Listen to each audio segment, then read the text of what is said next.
So let's talk a little bit about supplemental insurance. Now, it is what the words describe it as. It is a supplement to usually some other existing insurance. It's insurance above and beyond things that you might already have.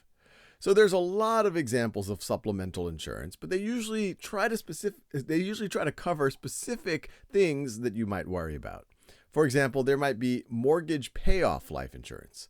One of the main reasons why, for example, I have life insurance is if something were to happen to me, I want my family to still be able to live in our house and to be able to pay off our mortgage and not worry about where that income's coming in. So I've gotten enough life insurance to do that. But the insurance companies know that sometimes people worry specifically about that situation. And so people might get that very specific type of life insurance, mortgage payoff life insurance, which you could view as a supplement to traditional life insurance. Now, if you've got enough life insurance, you should be able to pay your mortgage and then hopefully do other things that your family needs to support them. But this might be a supplement that you look at. But whenever you look at any form of insurance, realize that the insurance company has done the statistics and they're going to make money off of it. Now, that doesn't mean that you shouldn't do it. Oftentimes, it will protect you in a lot of ways, so it is worth doing it. But you should think about whether you need to do it or whether it's already covered by another insurance you have.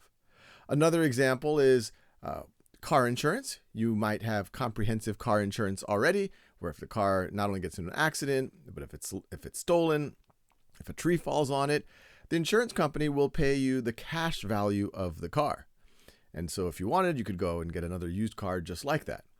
Now, some people, if you're not paying off your debt fast enough on your car loan, the cash value of your car might be less than the amount that you owe back on your car. Now, that's in general not a good situation. If you're paying back your car loan slower than your car is actually losing value, not a great situation to be in.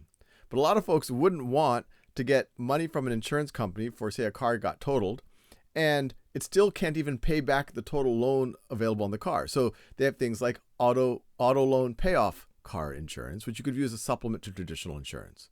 But once again, it's not a great situation to be in. And in theory, even if the insurance company is paying you the cash value, you could go and get an equivalent used car. And even though you owe more money than that, you're kind of in the same situation you were before the accident or whatever scenario you were in. But the general principle, supplemental, is above and beyond. Maybe you have insurance, dental insurance or life insurance or some other type of insurance from your employer, and you just think, hey, I would like more insurance. They're not giving me enough. Well, that could be a good reason to get supplemental insurance as well.